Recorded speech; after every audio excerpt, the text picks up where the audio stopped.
No mês em que a Universidade Federal do Paraná é reconhecida como a quarta melhor universidade federal do Brasil, de acordo com a Academic Ranking of World Universities, iniciamos a 5ª edição do curso de extensão em gestão de inovação na arte, arquitetura e design. Queremos agradecer as mais de 4.100 inscrições recebidas. É motivo de alegria esse número superlativo de inscritos do Brasil todo. A cada um de vocês, nosso muito obrigada. Aos que já acompanharam nosso curso dos anteriores, é bom revê-los. E aos que iniciam agora, sejam bem-vindos. Nossos agradecimentos aos palestrantes que aceitaram o convite e que estão aqui colaborando com a Universidade Pública. Queremos também agradecer aos nossos apoiadores, a Associação Brasileira da Propriedade Intelectual, na pessoa das advogadas Maria Inês Abreu e Carmen Nicolodi, a Comissão de Assuntos Culturais da OAB Paraná, agradecemos a sua presidente, Oxana Menster, e a Clínica de Direito e Arte da Universidade Federal do Paraná. Agradecemos a assessora de imprensa Tabata Martins, com atuação nas áreas de arte, design, arquitetura e mercado imobiliário. Obrigada por nos apoiar. Um curso, para ser realizado, necessita do apoio de muitas pessoas e instituições.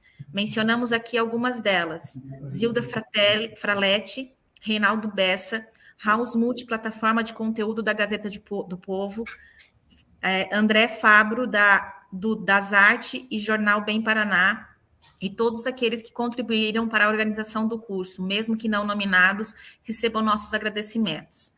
Ainda agradecemos ao Instituto de Engenharia do Paraná, Conselho Regional de Engenharia do Paraná e Conselho Regional de Administração do Paraná, que possuem vínculo de parceria com o nosso programa de extensão. A palestra de hoje é dedicada ao design, tema que voltará ao curso no dia 8 de setembro, com a presença de Rubens Simões, fundador da Riva Design, que este ano completa 34 anos. A palestra de encerramento sobre Marton Studios também trata do tema design. Vamos agora apresentar nossa convidada. Formada em administração de empresas pela FGV, Lissa Carmona mudou de ramo em 1995 para ingressar na ETEL como sócia e curadora. Interessada em pesquisar a história do design brasileiro, foi responsável pelo papel pioneiro da ETEL na preservação da história através de sua rigorosa metodologia de reedição, atraindo nomes como Oscar Niemeyer, Jorge Zalzipin, Lina Bobardi, Zanini Caldas, entre muitos outros. O projeto é realizado em parceria com os detentores dos direitos autorais, como institutos e fundações, enquanto ela conduz ações educativas que incluem a publicação de livros, palestras, colaborações e exposições para proteger e promover esse patrimônio cultural, sempre fiel à sua fonte primária. Lissa também foi idealizadora da Casa Zalzupin, em São Paulo, administrada pela ETEL e pela Galeria Almeida Deido, preservando a herança do falecido arquiteto dos anos 1960 e promovendo exposições bimestralmente sobre os temas de arquitetura, design e arte. Com 27 anos de carreira na área, é considerada embaixadora do design brasileiro no mundo, organizando palestras, curadoria de exposições e projetos educacionais no Brasil e no exterior, com o objetivo de ampliar a presença no mercado internacional. Hoje a ETEL possui representantes em mais de 10 países, além de galerias próprias em São Paulo, Milão e Houston. Após a fala, teremos a mediação a ser conduzida pelo professor Marcelo Conrado. Lembramos que para aqueles que desejam certificado, a palestra poderá ser assistida nas próximas 24 horas e, nesse período, a lista de presença continuará disponível para assinatura. Lissa Carmona, seja muito bem-vinda. Muito obrigada, Fernanda, muito obrigada, Marcelo, muito obrigada pela sua oportunidade, Universidade Federal do Paraná. É uma honra, um prazer estar aqui com vocês hoje, abrindo o curso de Gestão e Inovação em Arte, Arquitetura e Design. Conversávamos há pouco, tema que me é muito caro, eu procuro dedicar boa parte do meu tempo para promover ou disseminar, melhor dizendo, o conteúdo, a história do nosso design, a história da arquitetura brasileira. Então, trazer a gestão para a arquitetura, para a arte design, é um convite irrecusável. Então, eu agradeço muito o convite de vocês e, de fato, é um prazer estar aqui. Bom, vamos começar nosso bate-papo hoje. O que eu pensei em trazer para nós, eu queria dividir um pouco a minha fala em 3 momentos, o passado, o presente e o futuro. Então, contar, fazer um brevíssimo mesmo, uma viagem, um sobrevoo muito rápido pelos mais de 100 anos do design brasileiro, depois trazer um pouquinho as ações desse passado recente ou desse presente e pensar e sonhar um pouquinho com vocês com o futuro. Antes de começar, eu queria fazer uma ressalva extremamente importante para nós aqui. Como eu disse, é um brevíssimo, é um voo rasante, é quase que uma provocação, uma pincelada sobre a história do design brasileiro. Então, muitos nomes, muitos autores, muitas obras icônicas ficarão de fora desse meu bate-papo com vocês hoje, dessa minha fala, não por uma questão de hierarquia, de prioridade, de importância, mas simplesmente porque nós não temos tempo para falar sobre isso. Esse curso sobre design brasileiro seria um curso de 5, 6 aulas de várias horas, para fazer jus a pelo menos todos os grandes nomes. Então, eu separei alguns fatos, alguns momentos e alguns nomes, alguns autores, algumas obras relevantes para a gente poder entender esse contexto, esses últimos 100 anos da nossa história. Bom, vamos lá. O título da palestra é justamente os originais de hoje e os vintage de amanhã, para fazer esse salto com vara, esse voo entre o passado e o presente.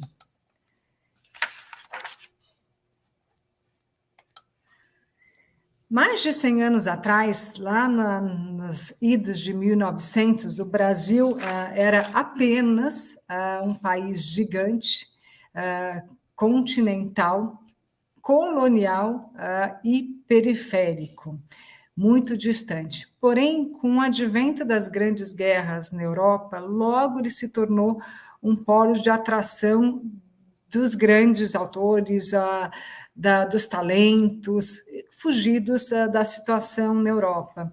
Então, logo no início do século passado, em 1913, por exemplo, nós tivemos o pintor russo Lazar Segal vindo para cá e fazendo a primeira exposição de arte moderna no Brasil colonial de 1913, né? Olha só, tanto tempo lá atrás.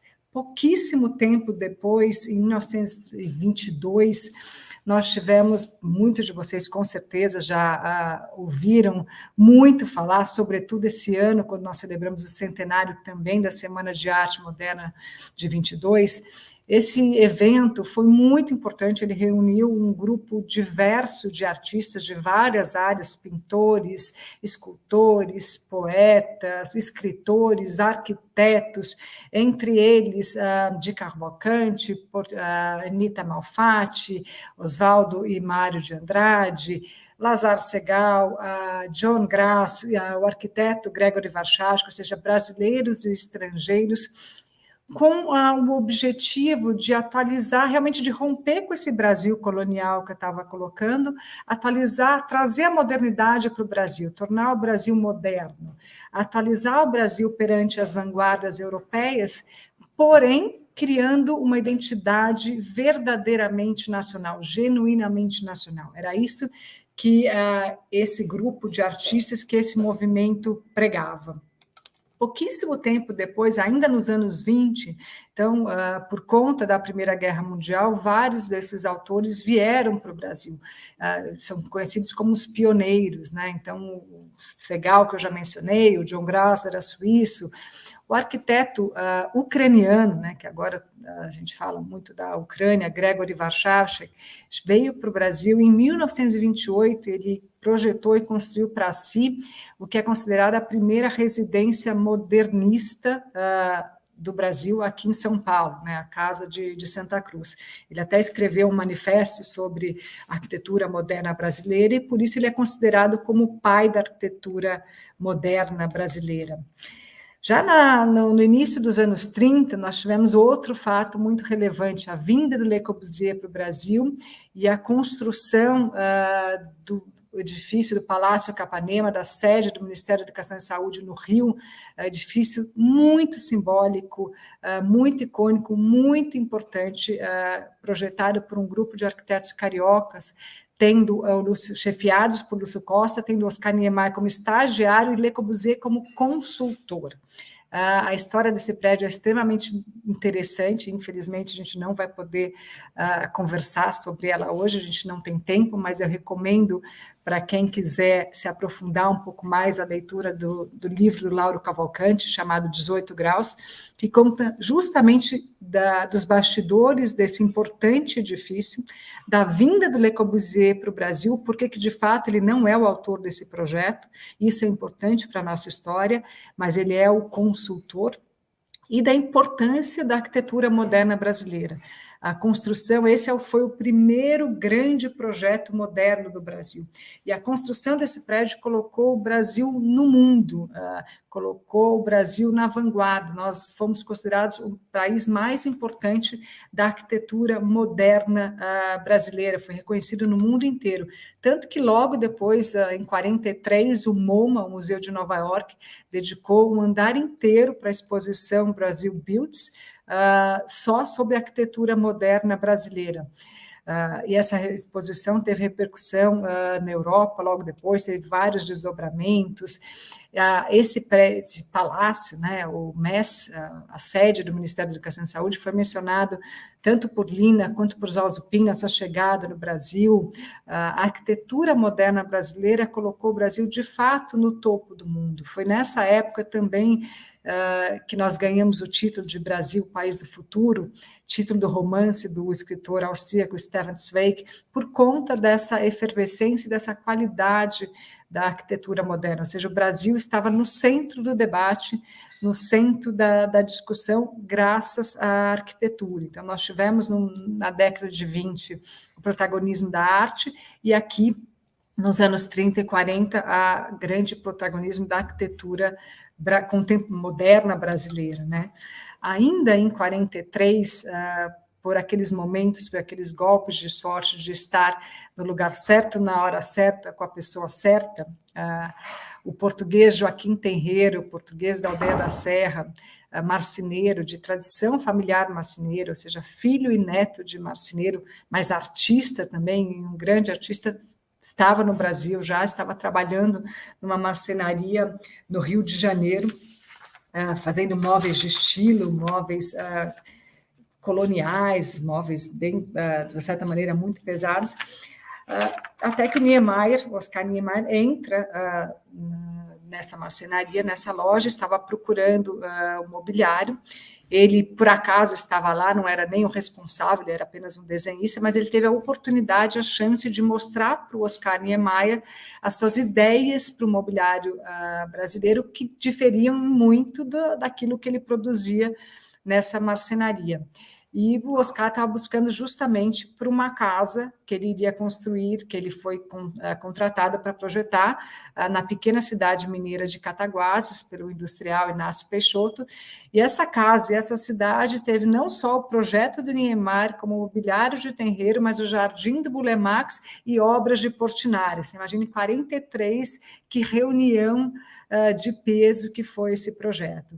E para essa casa, o Joaquim Tenreiro projetou a cadeira leve, essa que vocês estão vendo aqui no slide, que é considerada o primeiro móvel moderno brasileiro, para uma obra de Niemeyer. Vocês vão perceber ao longo da minha fala e ao longo da história do design brasileiro a importância do Niemeyer como conector de todos esses autores, de todos esses pontos, sendo o grande promotor do desenvolvimento do design moderno brasileiro, né?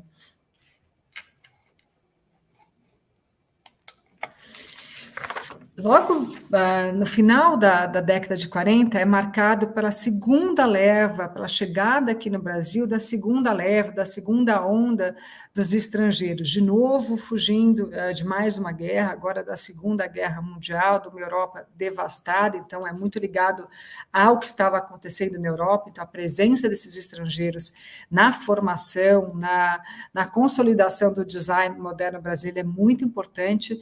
Já em 46, temos a chegada do casal Bardi, do Pietro Bardi e da Lina Boa aqui no Brasil, com grande protagonismo.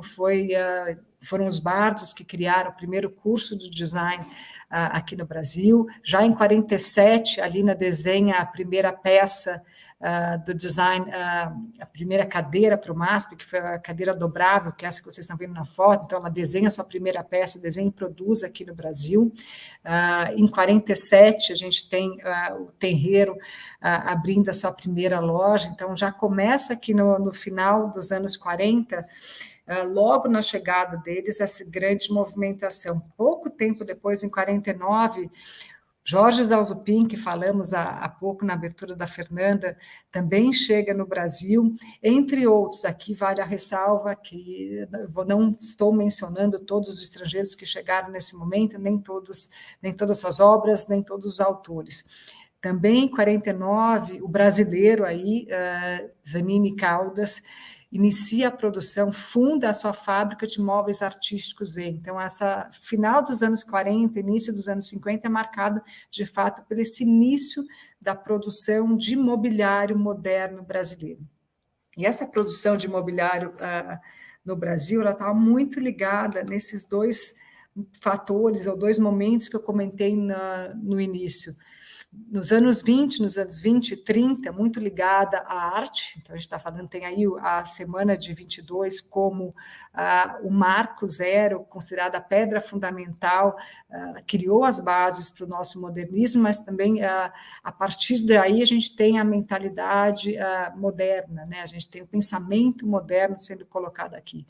E na década de 30, 40, onde eu disse que tem o protagonismo da arquitetura, e aí o design está atrelado também aos arquitetos, né? Então, o design moderno brasileiro, ele tem a participação de artistas e tem a participação de arquitetos muito fortemente, porque esses arquitetos começaram a construir os prédios, as casas, as residências modernas e precisavam de mobiliário adequado, né, apropriado para essas casas, que não serviam mais como esse pensamento que eu citei, por isso que eu trouxe o Terreiro, não só porque ela é a primeira peça de design moderno, mas como o próprio Niemeyer não sentia a adequação do mobiliário de estilo colonial para essa nova estética.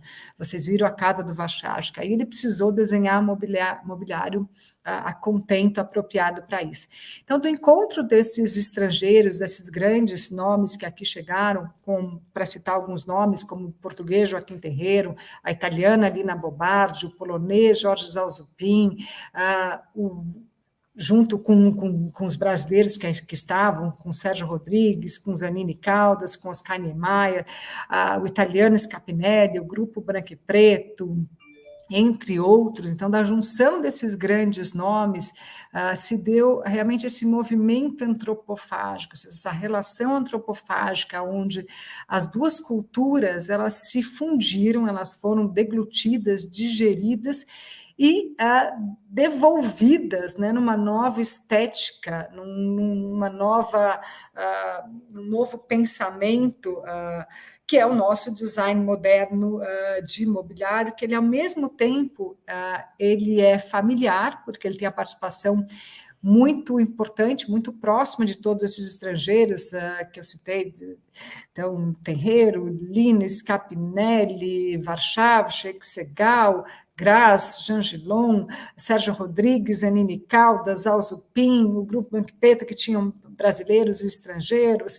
Rino Leve. Então, esse caldeirão, essa mistura, foi uma mistura muito importante, muito peculiar, e que resultou no nosso modernismo, no nosso design moderno, que é muito único, que é muito particular, que tem essa vertente de ser ao mesmo tempo familiar, porque não era nada exótico, extremamente colorido, de pena, etc., porque tem essa participação dos estrangeiros, porém, é tem ali toda a linguagem, tem toda a nova linguagem, né, a nova identidade brasileira, e se tornou algo muito fresco, muito inovador. Até hoje não tem paralelo o design brasileiro, a escola do design brasileiro, né?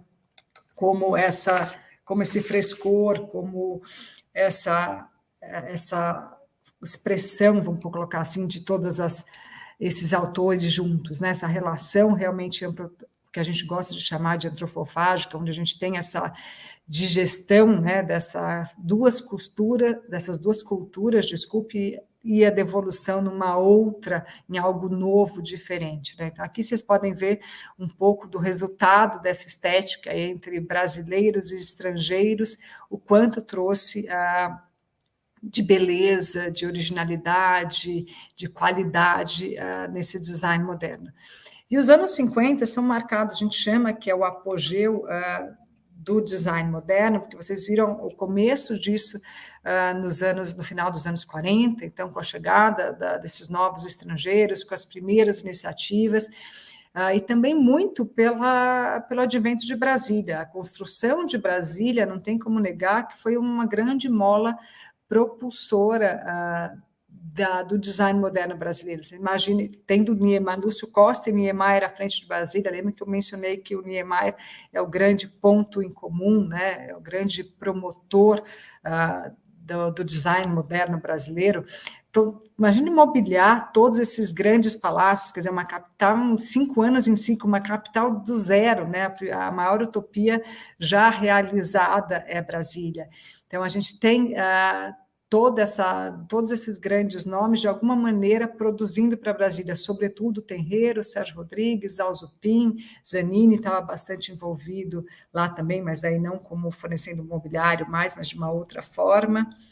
E o interessante de Brasília, assim, eu sou muito fã, e todo mundo que me conhece sabe quanto eu sou defensora de Brasília, brinco que eu sou uma niemarista de coração, mas é importante entender Brasília no sentido que ela foi ao mesmo tempo o ápice, vou voltar só um pouquinho aqui para vocês entenderem e ficarem com a imagem de Brasília na cabeça. Ela foi ao mesmo tempo o ápice e o declínio. No mesmo momento que a gente tem esse grandioso projeto, essa realização utópica, essa maior utopia já construída, esse grande projeto moderno, por esses grandes autores, a gente tem uma mudança 360 graus, se não mais, de cenário. No momento seguinte da inauguração de Brasília, a situação do Brasil muda drasticamente, a gente entra num período complicadíssimo, de ditadura, muitos desses grandes autores sendo obrigados ou irem para o exílio ou ficarem no ostracismo. Então, a gente vê toda essa construção que começou lá atrás, por isso que eu comecei lá em 1913, até 1960, se desmontando. Então, a gente tem o encerramento da loja Branca e Preta, que foi um ícone aqui em São Paulo, o fechamento das fábricas e das lojas de Scapinelli, o encerramento de terreiro, móveis e decorações, o terreiro para de vez com toda a sua grande produção, todo o seu sucesso na área do design, passa a dedicar integralmente a sua produção artística. O Sérgio Rodrigues também deixa a OC, então a gente vê como um castelo de cartas tudo caindo. O próprio Niemeyer é obrigado a se exilar, então a realidade do Brasil muda muito drasticamente. Então, a gente tem no final dos anos 50 o apogeu, o auge do design moderno brasileiro, com todos esses grandes autores, com todas essas grandes produções que abriram, inauguraram, começaram no início dos anos 50, que perduram até 60. Então, a gente tem o auge e o declínio muito rapidamente, aí, quase que no mesmo instante. E aí, chegando no momento seguinte, eu aí um pouco mais de uma década, quase 20 anos, esse período entre 68 e 85, é um período complicado, assim, eu sempre coloco que é onde teve essa grande ruptura, né? A gente vinha num crescente, o Brasil era o maior do mundo de arquitetura, era um polo que atraía todas essas grandes inteligências, esses grandes talentos, era mais do que o Porto Seguro, era o lugar de estar. Você vê todos esses grandes autores deixando escritos maravilhosos quando chegaram aqui no final dos anos 40, como era o símbolo da felicidade, era o país do futuro, e de repente tudo isso muda, a gente deixa e entra em uma fase de uma tentativa, de uma promessa de milagre econômico, de uma industrialização, para de olhar para dentro, de querer trazer essa identidade nacional, esse modernismo, esse orgulho desse movimento brasileiro, passa a olhar muito para fora, sobretudo para os Estados Unidos, né? Então, a gente tem essa ruptura estética muito grande. Mas temos, sim, alguns exemplos interessantes de industrialização. Apesar de eu achar esse período bem complicado, a gente tem, sim, nem tudo é perdido. Alguns nomes, e, de novo, aqui com ressalvas, que eu não vou mencionar todos, não vou fazer jus a todos que merecem, mas eu gostaria de ressaltar algumas iniciativas desse período, como, por exemplo, o próprio Zalzupin, com a linha L'Atelier, que agora, nesse momento, está acontecendo a exposição do centenário do Jorge, chamado Orgânico e Sintético, que, tanto no Museu da Casa Brasileira quanto na Casa Zalzupin, e, sobretudo, no museu, ele trata bem esse período do Jorge Zalzupin como industrial, da L'Atelier sendo vendida para o Grupo Força, passando a se dedicar à produção de mobiliário e acessórios de plástico, a linha corporativa de escritório, ou seja, a produção em série mesmo, industrial, produção em massa, nada como aquele design autoral, artesanal, do início da L'Atelier, mas ligado à indústria. Percival Laffer, acho que é outro grande exemplo, muito importante, provavelmente o maior industrial brasileiro do setor de mobiliário, né? Percival Laffer, as indústrias Laffer, que foi gigantesca, ele mesmo me conta pessoalmente, acho que teve mais de 20 mil metros quadrados, não sei quantos mil funcionários que demoravam o dia inteiro para passar na indústria como um todo. Aí, em termos de estética, né, algumas outras visões, o próprio Niemeyer, aí o retorno do Niemeyer com a produção de mobiliário, então o mobiliário mais icônico do Niemeyer, como a Chaise Rio, a poltrona alta, ele desenha com a sua filha Ana Maria para o Palácio Itamaraty, de novo para Brasília. Temos o Rui Otaki, arquiteto, trazendo também a sua colaboração, tanto de arquitetura quanto de produção de mobiliário, com uma estética totalmente diferente do que a estética que vocês conhecem e viram dos anos 50, lembra aquelas poltronas que eu mostrei agora há pouco? E o Fulvio Nani, como o grande representante aí desse conector entre essa nova geração de designer italiano de origem, como eu, que estava olhando muito para a Itália na sua produção de mobiliário, fazendo design contemporâneo no Brasil. Com uma loja lindíssima na Rua Augusta, ali trazendo toda o olhar diferenciado internacional para a sua produção. Aqui são alguns exemplos dessa estética dos anos 70, 80, que vocês viram que é muito diferente daquilo que a gente estava mostrando lá atrás.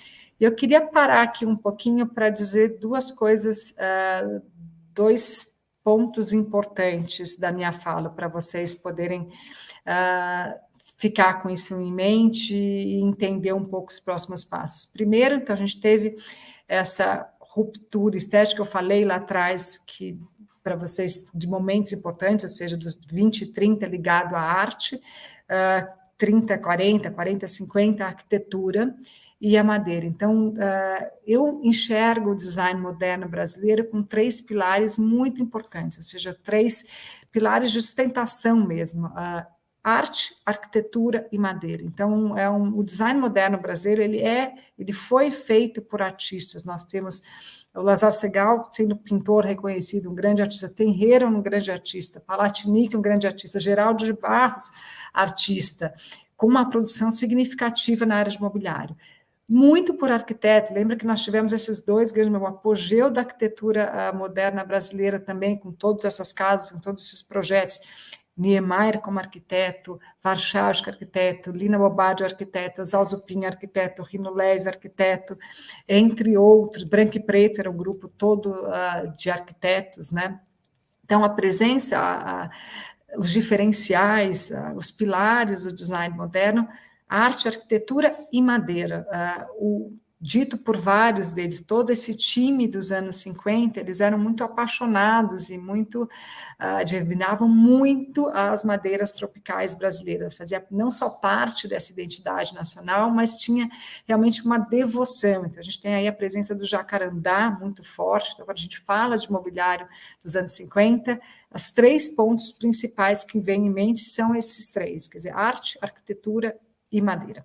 Não que isso não estivesse presente aqui na década de 70, 80, mas você já começa a ver outras coisas, a gente começa a abandonar, a gente, eu digo os designers, né, a estética vigente da época, então tem a forte introdução do plástico, do metal, da simplificação para a industrialização, da madeira recomposta, da fórmica.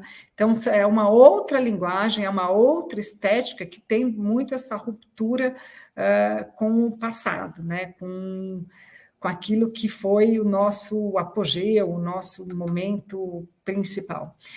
E aí eu fiz todo esse breve, muito rápido, mas assim uma pincelada, um sobrevoo quase de águia, de supersônico sobre esses 100 anos para trás, para trazer para vocês em que contexto, aonde a ETEL se insere, onde começou a ETEL e por que começou, tendo tudo isso por trás. Né? A ETEL foi fundada em 1985 pela Etel Carmona, minha mãe, começou com uma marcenaria com o propósito de resgatar a tradicional, a beleza da marcenaria tradicional, resgatar a arte da marcenaria tradicional. Né? Então, ela foi, sobretudo, se vocês olham, né, nessa imagem aqui, ela nasceu com quase como um retorno ao Liceu de Artes e Ofícios, pela uma paixão, pela uma descoberta da própria Etel, que ela tinha como hobby restaurar móveis antigos, móveis de época, e ao fazer isso como hobby, ela viu e se admirava da beleza das construções, da beleza dos encaixes, da perfeição desses encaixes, da beleza dessas madeiras brasileiras, e inconformada, lembrando que nesse momento, no final dos anos 80, a estética vigente não era mais essa, não era mais esse primor, essa artesania que existia na década de 50, mas sim um processo, uma tentativa de um processo industrial, uma simplificação de projeto, materiais mais sintéticos, menos orgânicos. Então, nesse contexto que a Etel surge, e surge com novamente três pilares. Assim, eu sempre gosto de tentar colocar um pouco de uma maneira mais organizada, mais, não diria em caixinhas, mas trazendo esses pontos de apoio, esses alicerces. Né? E os pilares principais, vou voltar aqui um pouquinho só para vocês ficarem com essa imagem em mente, da Etel, foram justamente esses. Primeiro, a artesania, o resgate da arte da marcenaria, a tradição da marcenaria. Depois, a sustentabilidade, isso desde a hora zero, tanto a artesania quanto a sustentabilidade sempre tiveram muito presente, no intuito de, isso é uma fala constante dela, de tratar a madeira como joia, como ouro, preciosa como ela é, e dar o uso digno dessa madeira, não de outra maneira. E por conta dessa filosofia, por conta dessa mentalidade que ela sempre teve, ela foi uma das primeiras pessoas a ser convidada, ela já era uma grande formadora de opinião, lá no início dos anos 90, para conhecer o que era o manejo sustentável, o que era a certificação FSC, muito antes disso vir para o Brasil. Então, esse pilar entre artesania, técnicas tradicionais de marcenaria, resgate dessa maneira de produzir, com o uso da madeira como joia, como metal precioso, sempre esteve como pilar, como filosofia da Etel. E o outro pilar muito importante é o design, é a autenticidade, é a criação, é esse respeito autoral. Desde do momento zero, da primeira peça, não era produzir qualquer peça para qualquer lugar, tinha um autor. Como existia um autor lá na década de 50 também. Tinha alguém desenhando por trás, tinha esse respeito. E aí, desdobrando esses pilares em algumas falas, em algumas guides que a gente traz, algumas diretrizes para ficar mais claro para vocês entenderem, o que é o resultado disso, né? O que é uma peça Etel, o que está dentro da nossa maneira de fazer? Uma qualidade consistentemente alta, uma identidade que torna essas peças imediatamente reconhecíveis, independente se ela é da década de 50, do Tenreiro, da Etel, da Cláudia, do Scapinelli, esse feitio, essa forma de tratar, essa forma de respeito, tanto a madeira como a forma de produzir, essa artesania, ela é muito presente nessa identidade. E essa autenticidade enraizada na tradição e no respeito. Quer dizer, você olha uma maneira, isso é para passar, que a gente fala, séculos, né? É muito além, além de nós, além da gente, é um legado, de fato. Antes de eu entrar aqui na metodologia Etel, eu queria trazer mais algumas histórias para vocês.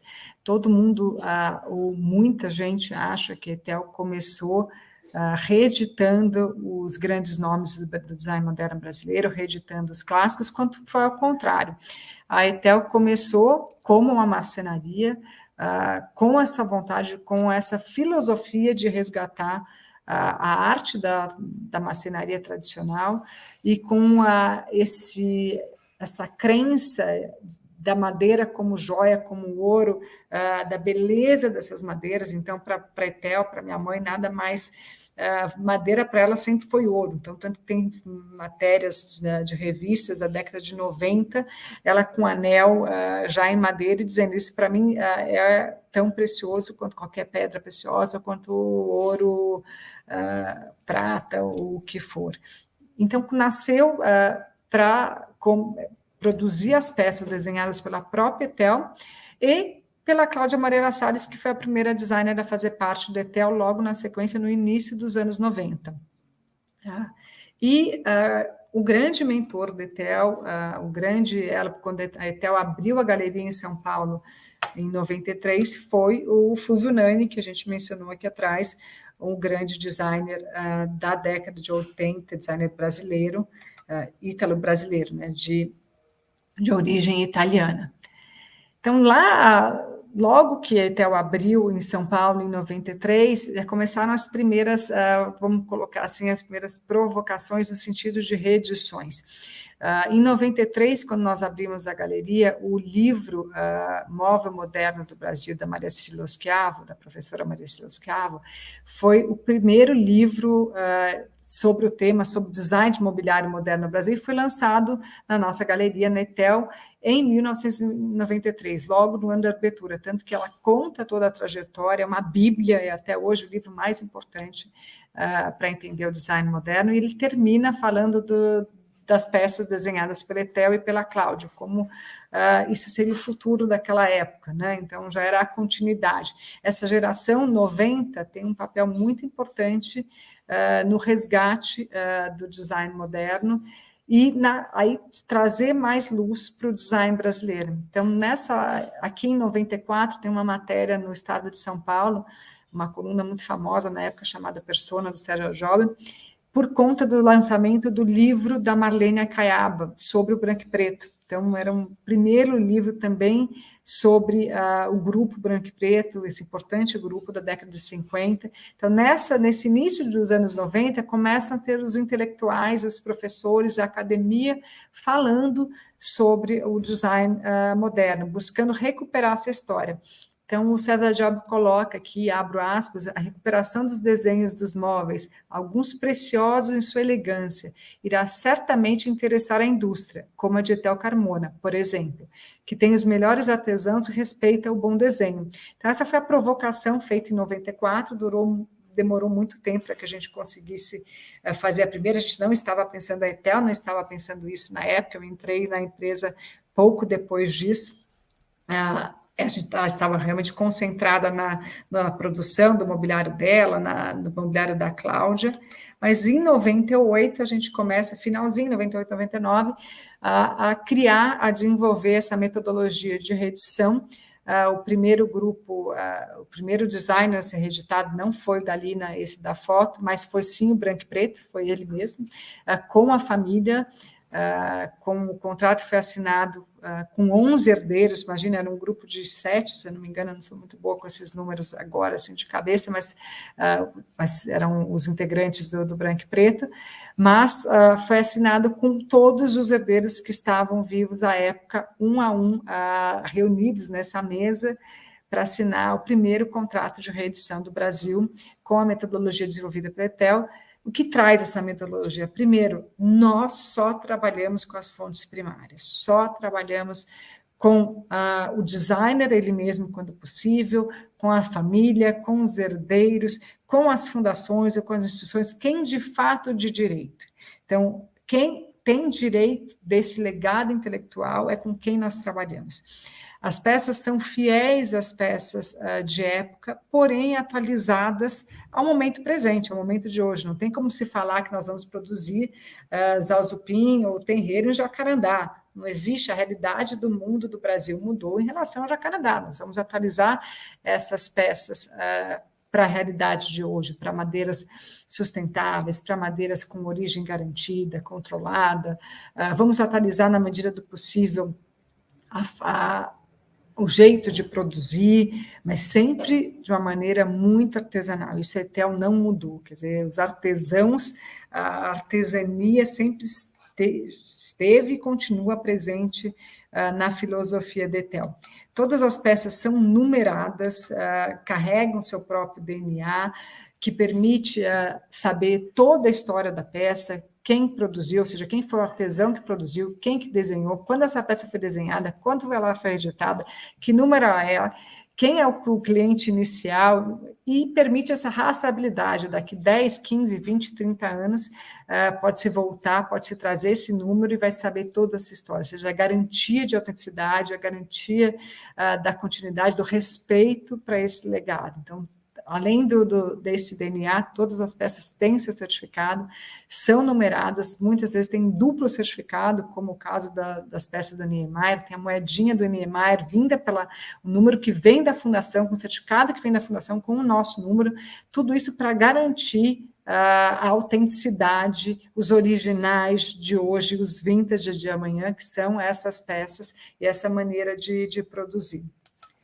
Estava dizendo, até tinha voltado para cá para contar melhor essa história, que é mais uma das grandes histórias da ETEL. Acho que, sobretudo, nós somos colecionadores de história. Nossa vida, a trajetória da ETEL é um livro, é um romance dos mais incríveis, dos mais emocionantes do design brasileiro. Então, o Sérgio Rodrigues, muito próximo da ETEL, muito amigo durante muito tempo, mas não trabalhavam juntos, cada um seguiu o seu caminho. ETEL fazendo o que vocês sabem, que eu estou contando um pouco para vocês, Sérgio, sendo Sérgio com a produção dele, com outras colaborações, porém, pouco antes deles nos deixar, ele conversou com a ETEL e disse que ele realmente estava sentido de não ter uma peça sua junto com seus amigos, que ele sentia muita falta de não estar entre os seus. E ele trouxe para ela a vontade e a oportunidade de nós reeditarmos as peças que ele desenhou para o Adolfo, que foi também um personagem muito importante na vida do Sérgio Rodrigues.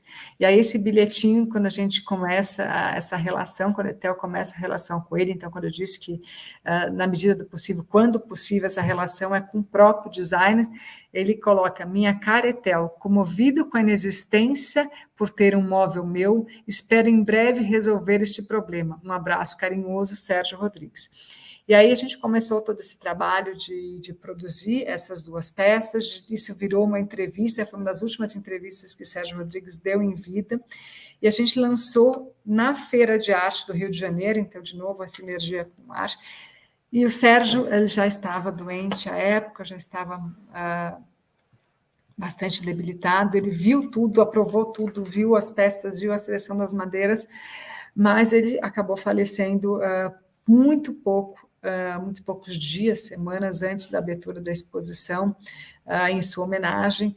A esposa do Sérgio, Vera Beatriz, quis que nada mudasse, que a exposição fosse aberta.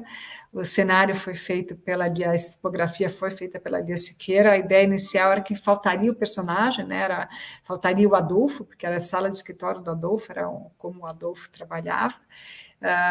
Mas, na verdade, faltaram os dois personagens. Então, foi uma das exposições mais emocionantes, mas com a beleza que as histórias são construídas, né? Do respeito, do design, da proximidade, tanto da família, do Instituto. Hoje a gente trabalha, essa reedição continuou com o Instituto Sérgio Rodrigues, com o Renato Mendes, com Fernando Mendes e a Renata.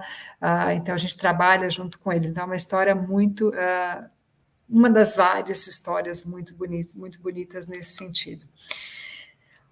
Atualmente, a ETEL é a maior coleção de mobiliário brasileiro, a mais representativa. A gente tem dentro do nosso corpo de designers da nossa coleção a maioria, se não quase todos, a totalidade dos grandes nomes do design brasileiro, sejam eles modernos, contemporâneos ou nova geração. Como curadora, a maneira que eu gosto de dividir ou de olhar para a coleção ETEL é um pouco como eu dividi a nossa conversa hoje, entre passado, presente e futuro. Então, no passado, a gente tem todos os grandes mestres modernos, né? Todos da década de 50, generalizando 50, a gente tem o Branco e Preto, Tenreiro, Lina Bobardi, Jaime Fonseca Rodrigues, que é um nome bastante desconhecido ainda, mas muito importante na década de 40, Zanini Caldas, Lazar Segal, Warszawski, Sérgio Rodrigues, Alzo Pin, Oswaldo Bratkes, Capinelli, Paulo Werneck, Niemeyer e alguns outros que eu deixei para trás e está me fugindo agora. O que a gente chama de contemporâneos consagrados, né, que a gente fala aqui do presente, um pouquinho do futuro, os grandes nomes da atualidade, muitos deles ligados à arquitetura, algumas designers, mas lembrando que a prática de design no Brasil começou com a Lina lá atrás, depois dos anos 50, antes dos anos 50 não existia o ensino de design, não existia a prática de design, então não existia design no Brasil, começou também no mundo um pouco antes disso, né? Começou antes com Bauhaus, etc., mas aqui no Brasil a gente tem a ESD como a primeira escola de design, falo isso porque temos a Cláudia Moreira Salles formada por lá, uma designer de formação. Então, com os contemporâneos, a gente tem a própria Etel Carmona, a Cláudia Moreira Salles, o Isai Weinfeld, o Dado Castelo Branco, a Lia Siqueira, o Arthur de Matos Castro, o Carlos Mota, como grande representante da geração 90, um pouco dessa nova geração, aí já falando um pouquinho de futuro, a dupla do Pascal e Semerjan, que é o Sarkis e o Domingos, a dupla Alva, a dupla mineira Alva, Suzane e Marcelo, o arquiteto Oswaldo Tenório, e acho que o grande passo da ETEL e o grande momento também do design brasileiro como um todo, desde os anos, há 2 anos, nos anos 2000, a ETEL inaugurou esse outro braço, que seria a ETEL Internacional, onde a gente entende, a gente vê como esse novo movimento antropofágico, agora às avessas, lembrando que se lá atrás nós tivemos a vinda dos estrangeiros para cá, que se juntaram com os grandes mestres brasileiros, que criaram essa cultura nova, essa estética nova, que foi deglutida, digerida e devolvida de uma nova estética. Agora a gente tem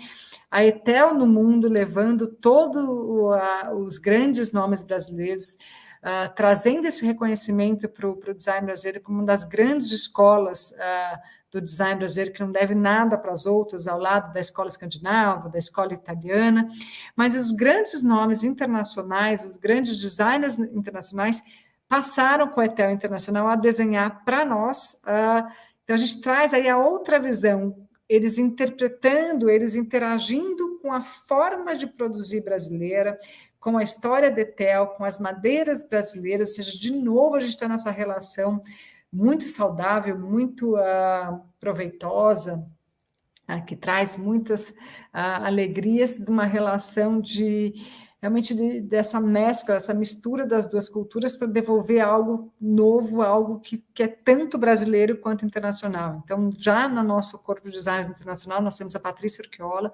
desenhando para nós, a Cristina Celestino, espanhola, uma Patrícia espanhola, a Cristina italiana, a reedição também, então não só no contemporâneo, do grande designer português Daciano da Costa. Então esse é um novo momento de levar o design brasileiro não só para fora os nomes, as peças, como trazer esses grandes nomes para a nossa cultura, para a nossa forma de produzir, para a nossa qualidade como um todo, né?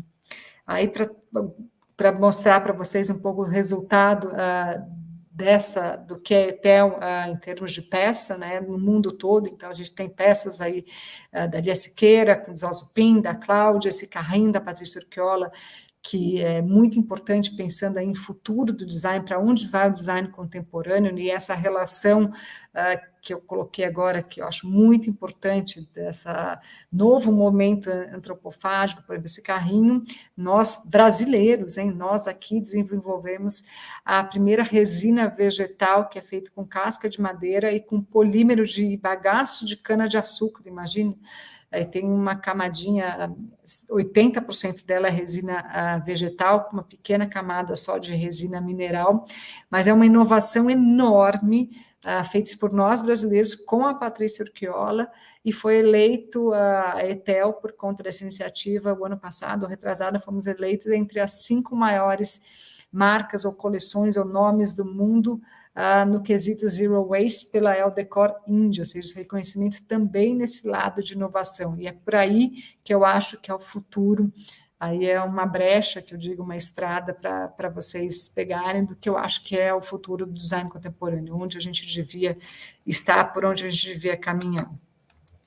Para finalizar, e agora para finalizar rapidamente mesmo, que eu acho que a gente já está com meu prazo aqui, meu tempo um pouco apertado, e queria deixar para abrir para perguntas, eu queria só trazer alguns conceitos importantes. Nós estamos numa universidade, nós estamos num curso de gestão, e eu sou muito pragmática nesse sentido, para poder tentar entender, de fato ir a fundo. Eu gosto muito de olhar da morfologia das palavras, ver o que está por trás. Então, quando eu fiz essa migração, quando eu saí do mercado financeiro e comecei a trabalhar com a Etel, e eu queria, sobretudo, entender aonde eu estava pisando, o que era isso, né? Então, a primeira pergunta que eu fiz foi o que era design, o que a gente de fato fazia. E aí começou o meu mergulho para poder entender também a história do design, os autores. Eu acho que tem o que é importante do que é design, é essa intenção, esse plano, esse projeto, né? Essa configuração, não é aleatório, não é algo que muitas vezes a gente acha que, não, isso é arte, artesanato, é isso, essa confusão toda, ou aconteceu, ou está só no campo do acaso. Não, acho que é importante destacar isso, que o design traz por trás esse projeto, esse plano, esse desejo, esse desenho, essa intenção e essa configuração, né? Então, ela engloba todo esse universo. E 3 conceitos que eu acho extremamente importante, é a minha visão sobre eles, que vocês com certeza convivem dia sim, dia também com eles, e às vezes tem um pouco de confusão, tem zonas cinzentas sobre isso, são fronteiras tênues, sim, devem ser, é bonito e é bom que seja, porém é importante entender o que está por trás de cada conceito desse. Então, quando a gente fala artesania versus artesanato, a gente fala artesanato, um objeto artesanal, ele é fruto de uma produção individual, de um indivíduo, de um autor, de um artista, que vai lá com suas próprias mãos e produz uma peça que ela tem a sua produção individual.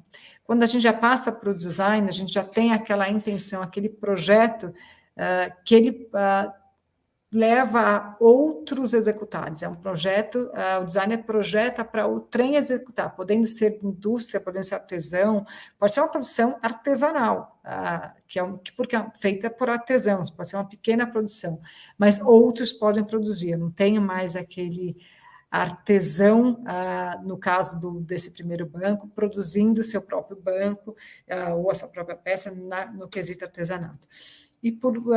E arte, aí eu pego emprestado uma definição do meu caríssimo amigo Marcelo Dantas, que eu gosto muito, que arte é design sem regras e design é arte com regras. Acho que isso é uma provocação que traz muito essas fronteiras bastante interessantes e convivem muito juntos. Design arte, acho que é um termo do momento, muita gente fala, muita gente faz. Eu acredito que sim, é possível, acho que os Campanas estão um pouco nesse universo, nessa fronteira tênue, mas a gente também tem móveis de artista, o caso, por exemplo, do Platinic, que entra no outro quesito aqui, que não é um design art. Então, tendo um pouco em mente esses 3 conceitos, acho que fica mais fácil navegar, eu acho que são como placas, são sinalizações para entender esse universo do design. Outro ponto muito importante que eu não poderia deixar de trazer para vocês aqui, principalmente quando se fala em um curso, né, um ensino de arte, arquitetura e design, uma gestão sobre isso, é essa confusão do que é original, do que é vintage, e esse grande problema que enfrentamos todos, que é cópia, que é a falsificação, que é a desconfiguração de peças. Então, quando a gente fala em original, original é tudo que é autêntico, tudo que tem a sua autoria comprovada. Então, essa primeira foto, esse carrinho do Zalzupin, ele é um original, é uma reedição feita pela Etel, produzida agora nos anos 2000, com todo o aval do próprio design do Zalzupin, com toda a sua validação, com royalties pagos às famílias, com numeração, com certificado, ou seja, nada mais autêntico e garantido de ser original do que essa peça hoje, que eu brinco, se você quer saber, se eu posso te colocar em contato com as filhas do Zalzupin agora. Você vai falar com ela, ou com o bisneto do Niemeyer, ou com o filho do Zanini. Então, isso é que é ser original. Original significa autêntico. Vintage significa antigo, peça de época. Então, você pode ter um vintage autêntico, original, e você pode ter um vintage falso. Então, todo mundo às vezes chega e diz, mas o que é isso? Isso é uma edição, uma reedição? Não compra, só compra original. Então, você compra a reedição. Então, você vai para a reedição. Não, eu quis dizer original. Não, você quis dizer vintage. Vintage é peça antiga, peça de época. E aí, por fim, a gente tem as falsificações, é um absurdo, cada vez mais é grotesco o que está acontecendo no mercado. Esse, por exemplo, é uma aberração. Alguém se achou no direito de pegar essa peça mais icônica do Jorge Zalzupin, essa peça provavelmente uma das mais conhecidas ao lado da poltrona dinamarquesa, transfigurar, colocar como desenho seu, postar nas mídias sociais, comercializar, indústrias que fazem isso. Então, isso é um crime previsto em lei, eu não vou entrar em detalhes agora, mas é realmente a realidade do momento. Se a gente, para ser grande, nós precisamos nos respeitar, e se nós não nos respeitamos, imagine se a gente vai conseguir o respeito alheio. Então, quando isso é visto aqui no mundo todo, quando essas coisas acontecem, realmente perdem-se todos, né? Ainda para entrar muito rapidamente em conceitos, né, em curadoria, a Fernanda me apresentou no início, hoje eu sou curadora da coleção Etel, na verdade a coleção Etel é estruturada como uma coleção mesmo, onde a gente tem passado, presente e futuro. Eu tenho boa parte do meu tempo, da minha missão dedicada à curadoria, à promoção do legado e à manutenção da memória desses grandes autores. Ainda tenho todo um outro trabalho, além só da parte da Etel, da coleção Etel. Mas aqui a gente tem um ponto de contato, e aí depois o Marcelo pode entrar também muito bem nesse tema para falar sobre arte, muito próximo com o mundo da arte. Então, a gente tem um ativo que pretende se passar para as próximas gerações. É assim que nós olhamos a Etel. É realmente um ativo que tem valor e que é para deixar, para ser passado por gerações. É um legado. E aí, todo mundo fala, mas como assim você decide o que entra, o que não entra, o que é relevante ou não para a coleção Etel? A gente tem sempre alguns fatores, alguns pilares, né, alguns critérios muito importantes para a gente tomar essas decisões de fazer ou não parte da coleção Etel. Obviamente, o primeiro deles é a autenticidade. Sem autenticidade não existe nada. Então, não pode ser uma peça, uma homenagem a quem, inspirada a outra, tem que ser autêntico, tem que ser algo novo, algo, de fato, uma autoria realmente única. Depois, aí, de uma maneira um pouco mais geral, assim, a gente tem que olhar a trajetória do artista, né, o passado, o presente e o futuro dele, como que ele é, com a consistência da produção dele. Aí pode ser o artista, pode ser o designer. A temporalidade. Nenhuma das peças, vocês podem olhar todas as peças da coleção Etel, sai de linha, sai de moda, não é moda. Elas todas precisam resistir e resistem muito bem ao tempo. As maravilhosas peças do Warchavchik, por exemplo, são de 1928. Vocês olham para aquele carrinho, poderia ser desenhado hoje. Ele é perfeito, ou seja, eles sobrevivem muito bem, eles passam muito bem ao tempo. E aí a relevância é a originalidade no sentido de diferencial, como é o exemplo que eu citei do carrinho da Patrícia Urquiola. Por que precisa dessa peça? Acho que a gente não, como dizia meu amigo Paulo Mendes da Rocha, não precisa de mais nada, né? Não precisa construir mais nada, vai comprar mais nada, mas tem a questão da relevância. Tem sim peças que são muito importantes, que são muito interessantes, que traz essa relevância e que traz esse diferencial, esse algo a mais. E tudo isso nesse resumo que eu já disse para vocês antes, nessa promoção do legado, ou seja, nessa divulgação desses grandes artistas, desses grandes nomes, e são os meus papéis hoje, e a preservação da sua memória.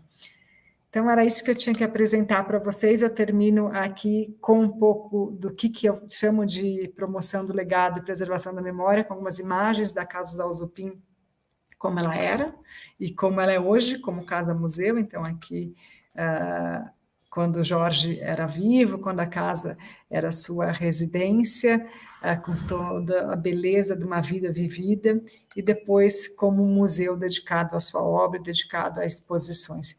Então, Fernanda, se você puder passar o filme rapidinho agora do Zalzupin.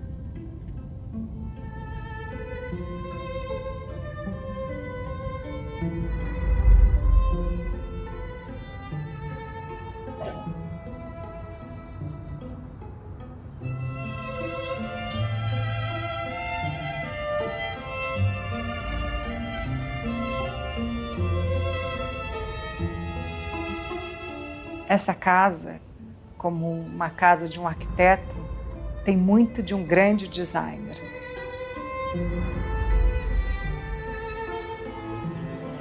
É uma casa que conta história não só do Jorge Zalzupin, mas da história da arquitetura brasileira, de um tempo brasileiro, de uma época de São Paulo.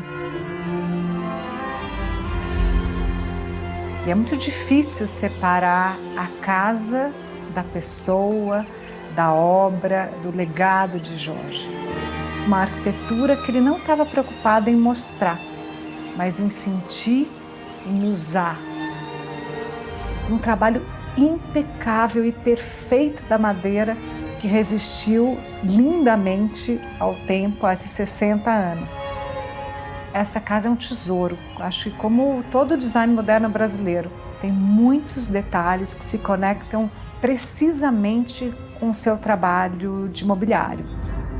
Esses movimentos, muitas vezes, não eram nem arquitetônicos nem esculturais, mas eram muito visuais.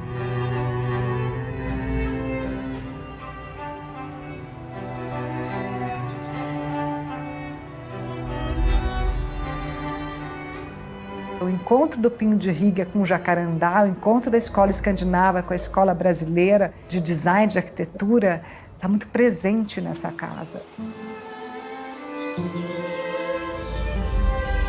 É quase que uma sobreposição metafísica de um portal mesmo, daquele portal mágico que abre naquele momento e se fecha para uma outra fase, para um outro ciclo.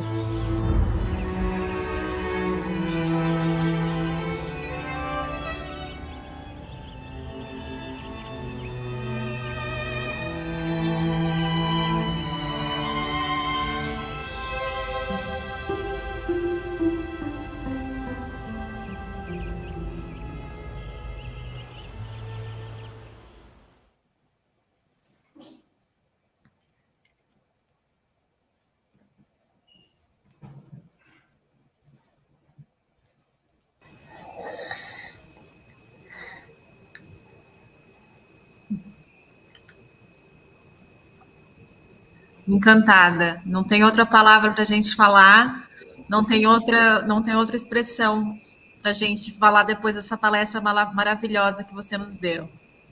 Obrigada, Fernanda, é um prazer. Marcelo. Bom, boa tarde. Eu queria primeiro começar cumprimentando a Fernanda, com quem eu divido a organização desse curso. É um evento que se constrói entre dois cursos, o curso de administração da Fernanda e o curso de direito, que eu faço parte. E esse curso também nos mostrou que é possível utilizar um substantivo plural que raras vezes pode ser empregado num curso de extensão, que é o termo milhares. Nós tivemos mais de 4.000 inscritos. Só hoje assistindo nós tivemos praticamente 1.000 pessoas. Lembrando que é possível assistir o curso nas próximas 24 horas e assinar presença, e que depois o curso ficará no nosso acervo digital. Mas esse número de inscritos nos mostra que há muita gente interessada em arte, em design, em arquitetura. E também mostra que a nossa universidade também tem um foco nessas 3 áreas. Também gostaria de cumprimentar a Alissa. Foi muito mais do que uma fala de 50 minutos, acho que foi uma fala de uma vida, de uma trajetória. São décadas de trabalho, isso está muito presente no entusiasmo que você fala, Lisa, na fluidez com que você fala, e também a trajetória sua, da sua mãe, e toda a equipe da ETEL. E eu gostaria de lembrar que esse curso ele toca num tema importante e respeita uma questão importante, que é a paridade de gênero. Nós temos aqui no curso 4 convidadas e 4 convidados. E é justamente sobre isso, sobre a perspectiva de gênero, que eu gostaria de iniciar nossa conversa, Alissa. Sobre passado, presente e futuro.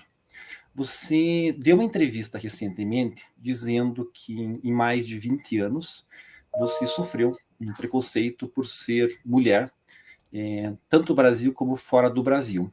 E até eu vou abrir aspas, e você disse que ouviu algumas palavras, como, por exemplo, é só você, a empresa é do seu pai, e que você respondia, é só comigo que você vai falar.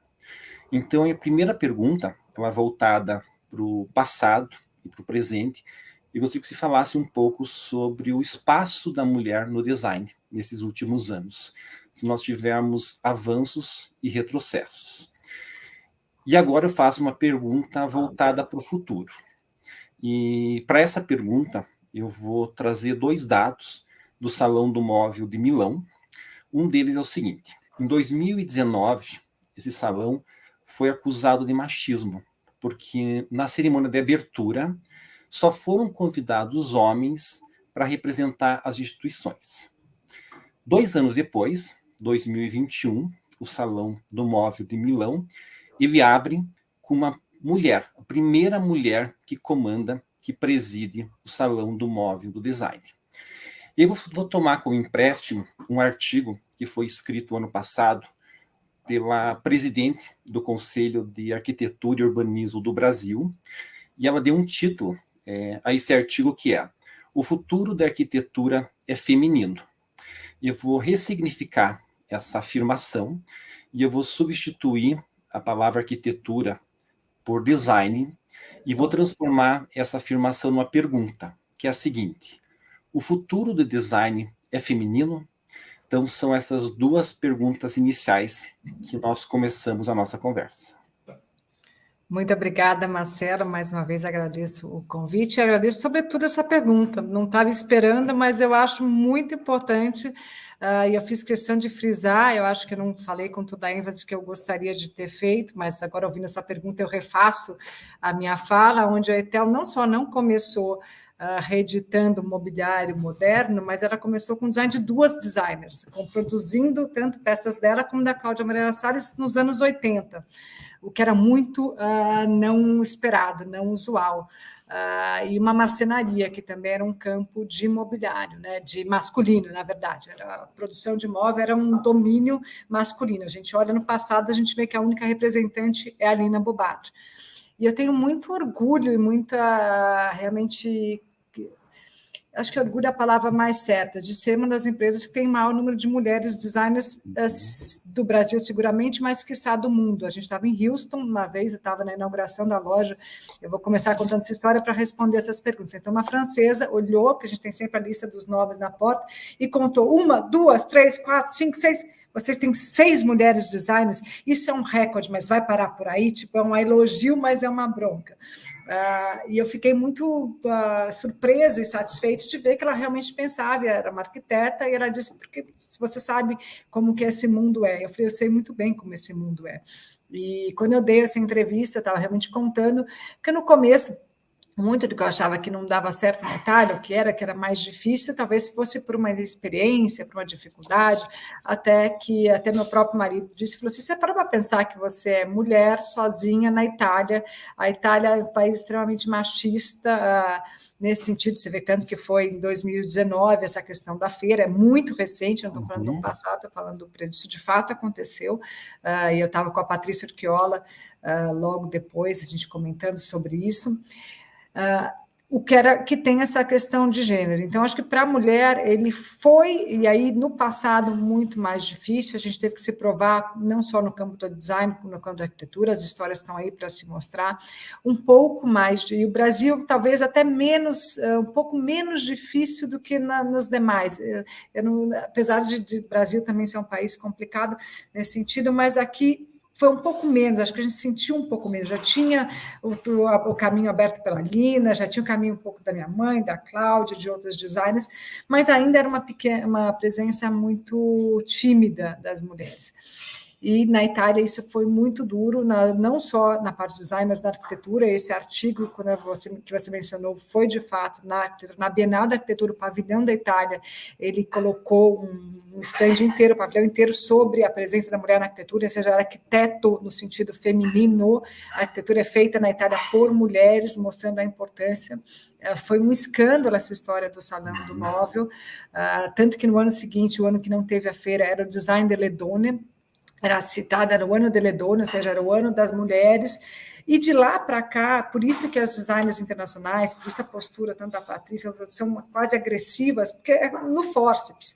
Tem 2 bons livros, tem um livro ótimo para quem quiser se interessar sobre isso, chama Women in Design, da Libby Sellers, que ela conta, de fato, os bastidores, as histórias escondidas das grandes mulheres junto dos grandes arquitetos. Então, nesse mundo, foi um mundo muito machista. Porém, de fato, eu acredito que o design, e hoje o que a corrente que se fala muito na Itália, a Itália é um pouco capital do design, é onde eu também divido boa parte do meu tempo, é não só que o futuro do design é feminino, mas o design gentile, a arquitetura gentile, e isso principalmente depois de tudo que a gente viveu dentro de uma pandemia, dessa situação pandêmica, do Covid, e eu falei muito isso durante esse período, que essa volta para essa arquitetura e esse design gentil, acolhedor, que se preocupa com o conforto, e o conforto em todos os sentidos, e até não só do usuário, mas também com os recursos, com o meio ambiente, com da onde vem, essas formas mais orgânicas, olhar o que está voltando na arquitetura, a gente tem a volta dessa arquitetura, ontem mesmo eu estava comentando com esses curadores, a gente estava olhando essa arquitetura dos Alzupin, que tem muito essa arquitetura uterina, de trazer, de cocum, de nest, então eu acho, e eu espero, sem nenhuma, agora não querendo usar o pêndulo ao contrário, buscando só um privilégio para as mulheres, eu acho que a gente tem a capacidade de entender melhor isso, de trazer mais para esse lado, e não necessariamente precisa ser uma mulher, mas acho que a visão do design ela precisa ser mais feminina, e da arquitetura, e ela está sendo. Então, eu tenho, já não é mais eu acho, eu tenho praticamente certeza que o futuro se passa por aí. Um pouco do que eu quis dizer com o carrinho da Patrícia, que se vocês olharem até como formas, ele vem com esse lado gentile, com essas outras preocupações, com esse lado orgânico em todos os sentidos, né? Obrigado, Alissa. Bom, eu observei na sua fala que você tem uma atenção, até um carinho muito especial pelo Jorge Alzupin, que ele nos deixou em 2020, com 98 anos, e eu encontrei uma entrevista do Alzupin que ele deu quando tinha 87 anos, ou seja, foi em 2009. E nessa entrevista, ele faz uma afirmação. Ele diz que o design brasileiro ficou adulto. Por que ele diz isso? Ele contextualiza que no início o design era produzido por arquitetos, até mesmo por falta de cursos especializados no Brasil. E aí ele diz, em 2009, que o número de designers aumentou na medida da importância que o design tem no fluxo de criação de produtos. 13 anos nos separam dessa entrevista com o do Jorge Alzupin. E a minha pergunta é, o que mudou nesses 13 anos? O nosso design se tornou mais adulto? Nós temos mais profissionais formados em design produzindo mobiliário? Ou ainda esse mercado ele prevalece a presença de arquitetos? Vamos lá, eu vou te responder em várias partes essa pergunta. Primeiro, eu tenho sim um carinho muito grande pelo Jorge, mas eu tenho um carinho, sobretudo, por acho que todos os designers. É que o projeto do Jorge, essa proximidade de 20 anos de trabalho, poder transformar a sua residência numa casa-museu, num espaço dedicado à preservação, que é algo não adulto no Brasil, que precisa virar adulto, acho que precisa entrar no discurso, no pensamento e na discussão séria, que a gente precisa preservar primeiro, para depois ver o que faz, e não se perder, destruir primeiro e depois tentar recuperar. Então, acho que a preservação tem que estar... Isso na Itália é maduro, é adulto, primeiro, ou na Itália, na Europa, nos Estados Unidos, primeiro se preserva, depois vamos ver como a gente... para quem vai o legado, etc., que a gente costuma... E essa discussão é uma discussão muito quente na arquitetura. Então, por isso... parece o meu carinho mais especial, mas eu também sou diretora da Fundação Oscar Niemeyer, onde eu tenho grande carinho, grande missão de promover e de proteger seu legado, da Lina também, mas o Jorge tem sim um lugar muito especial. E essa entrevista dele, eu concordo e discordo. Eu acho que o design brasileiro, sim, acho que é uma evolução. Ele está mais adulto, de certa maneira. Ele está, hoje, nos anos 2000, consolidado, até por ter entendido e por ter um pouco reparado esse dano histórico do esquecimento, trazido mais de volta, e aí, sem falsa modéstia, muito com o nosso trabalho de promoção no mundo, ou seja, a gente conseguiu colocar o design brasileiro no lugar do design, e uma das coisas que eu não falei, mas assim, a produção do mobiliário da década de 50, ela era de fato uma produção não comprometida com a indústria, porque não tinha uma indústria, a indústria era muito incipiente, então tinha muito essa produção artesanal por artesãos, usando o termo que eu usei no final da minha fala, mesmo a ateliê, que era a mais avant-garde, era bastante artesanal, o que possibilitou essa beleza. Isso não é uma crítica, é uma qualidade. Por isso que a gente produziu peças tão extraordinárias. Aí, quando veio o projeto de industrialização, muito pouco se conseguiu. Então, o Zalzupin conseguiu, o Laffer conseguiu, mas isso durou muito pouco. Hoje, nos anos 2022, você me pergunta quantas indústrias têm o design atrelado à sua prática? Não são tantas, então não é tão adulto assim. Na Itália, por exemplo, a design industrial, o design na Itália, ele é feito para a indústria, ele tem esse commitment, esse compromisso com a indústria, se projeta pensando na maneira de se produzir, ou a indústria que dá um pouco a diretriz de até onde você vai, o que você pode projetar. Então, tem um design industrial muito maduro, muito adulto. A gente está muito longe disso. Eu acho que a gente tem um caminho para seguir. Então, eu acho que a gente não está tão maduro, mas eu concordo um pouco com o Jorge. O que ele quis dizer com essa entrevista é aquilo que eu contei um pouco do histórico, que era feito para arquitetos para mobiliar as suas casas. Ele começou assim, também, projetando mobiliário para as suas casas, para os seus clientes. E a poltrona dinamarquesa, ele fala, foi aqui que começou minha outra vida, porque ele fez a peça para uma coleção própria, para ele, para a sua linha de produção, já com esse pensamento de produzir em série, de uma indústria, que ele acabou chegando no ápice de uma superindústria até com plástico. Então, ele teve esse processo de amadurecimento, de chegar e chegou.